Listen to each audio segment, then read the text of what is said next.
Bienvenidos, hoy les presentaremos los signos vitales que son temperatura, frecuencia cardíaca, pulso, frecuencia respiratoria y presión arterial.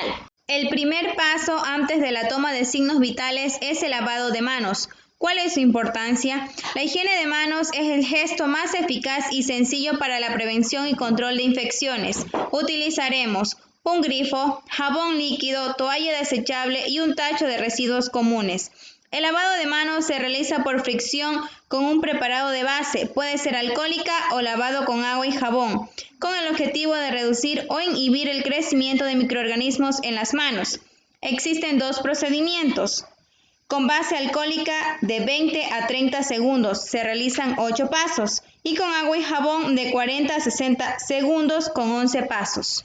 Una vez que hemos culminado con el lavado de manos, procederemos a la toma de los signos vitales. ¿Pero qué son los signos vitales? Los signos vitales son los que reflejan las funciones esenciales del cuerpo. Su proveedor de atención médica puede observar, medir y vigilar los signos vitales. Antes de empezar con nuestro procedimiento, es necesario tener preparado todos los materiales en nuestra bandeja de metal.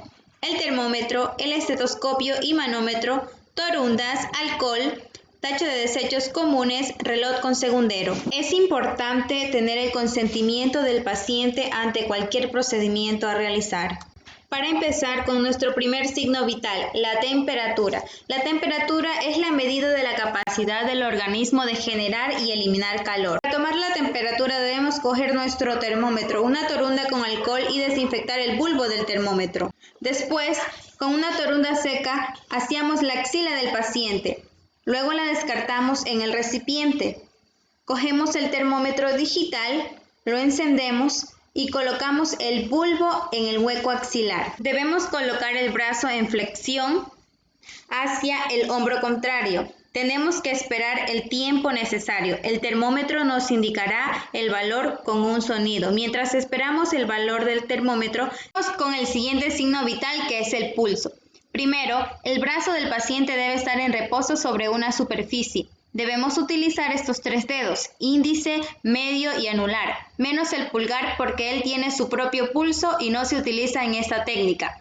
Para tomar el pulso debemos ubicar la arteria radial que se encuentra en la muñeca. Con nuestros 3 dedos de la mano derecha colocaremos en la superficie para sentir los latidos por minutos. Durante 60 segundos vamos a controlar todas las características del pulso. En los 60 segundos mediremos la frecuencia cardíaca, el valor normal es de 60 a 90 pulsaciones por minuto.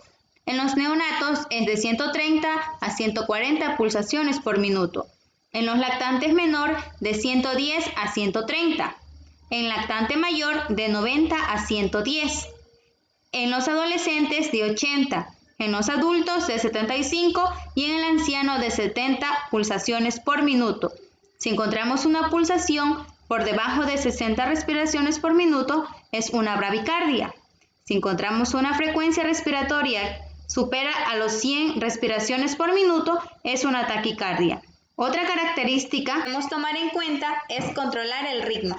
Se refiere a las irregularidades de los latidos, arritmia, que son los ritmos alterados. La amplitud, que nos indica los pulsos llenos de sensación de expansión de la pared arterial. Y el pulso débil, filiforme, que se oblitera fácilmente con la presión de los dedos. Una vez que el termómetro suena, vamos a retirarlo de la axila del paciente. Es importante tomar el valor y recoger el termómetro cerca de la cámara de expansión. Para no alterar el valor de la temperatura, desinfectamos y guardamos nuestro termómetro.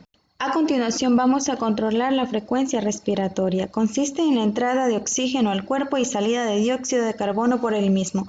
Es importante no informar al paciente de esta técnica porque la respiración es un acto voluntario, ya que si se le comunica puede alterar las características de la respiración. Tomaremos la mano del paciente y la colocaremos sobre el pecho con nuestros dedos apoyadas en él. Y vamos a observar los movimientos de respiración, tanto de inspiración como de expiración. Contaremos un solo movimiento, sea de inspiración o expiración durante 1 minuto. En este tiempo evaluaremos todas las características de la respiración. Su valor normal son 20 respiraciones por minuto. Según la edad, en el recién nacido de 35 a 40, lactantes de 6 meses de 30 a 50, en niño pequeño de 2 años 25 a 32, en un niño de 20 a 30, en adolescentes de 16 a 20, en un adulto de 12 a 20 respiraciones por minuto. Debemos recordar las alteraciones del patrón respiratorio. Bradicnia, la frecuencia respiratoria es regular pero anormalmente lenta, menos de 12 respiraciones por minuto. Taquicnia, la frecuencia respiratoria es regular pero anormalmente más rápida, más de 20 respiraciones por minuto. Hiperpnea, la respiración es fatigosa, aumenta la profundidad y la frecuencia. Apnea, la respiración cesa durante varios segundos. Hiperventilación, la frecuencia y la profundidad respiratoria aumentan.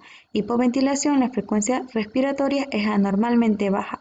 Respiración Cheyne-Stokes, la frecuencia y la profundidad respiratoria son irregulares, caracterizadas por un periodo alternativo de apnea e hiperventilación. Su periodo de apnea dura de 20 a 40 segundos. Respiración de Kussmaul. No existe un periodo de apnea. La respiración es anormalmente profunda, regular y con frecuencia aumentada. La respiración de Biot es anormalmente poco profunda, de 2 a 3 respiraciones seguidas por un periodo irregular de apnea. Es hiperventilada profunda. Y por último, procedemos a tomar la presión arterial. Es la fuerza o presión que lleva la sangre a todas las partes del cuerpo, presión que ejerce la sangre sobre las paredes de las arterias como resultado de la contracción de los ventrículos. Para esto utilizaremos un fonendoscopio y un esfigmomanómetro. Las partes del esfigmomanómetro son la pera, la perilla, tubos o vías, el manómetro, el brazalete o manguito. Las partes del fonendoscopio son la membrana, la campana, la tubuladora, el arco metálico y las olivas. Vamos a informar a nuestro paciente de la técnica a realizar y revisar la ficha clínica de los valores de la presión arterial que haya tenido previamente el paciente. Procedemos a colocar el manguito en el brazo del paciente, recordando que debemos limpiar el fonendoscopio con una torunda con alcohol. El manguito debe ubicarse a 2,5 centímetros sobre el pliegue del codo. Se deben colocar las conexiones sobre la arteria humeral o braquial. Debemos determinar el nivel de insuflación. Para esto, vamos a buscar el pulso al palpar la superficie. Se toma la pera de insuflación, cerramos la válvula, nos colocamos el fonendoscopio y lo ponemos sobre el pulso braquial. Recordar que las olivas van hacia adelante. Al insuflar, nos fijamos el valor y abrimos la válvula para desinflar el manguito. Debemos escuchar claramente para poder colocar el valor sobre la presión arterial del paciente. Es importante saber que el valor normal de la presión arterial es de 120-80 milímetros de mercurio.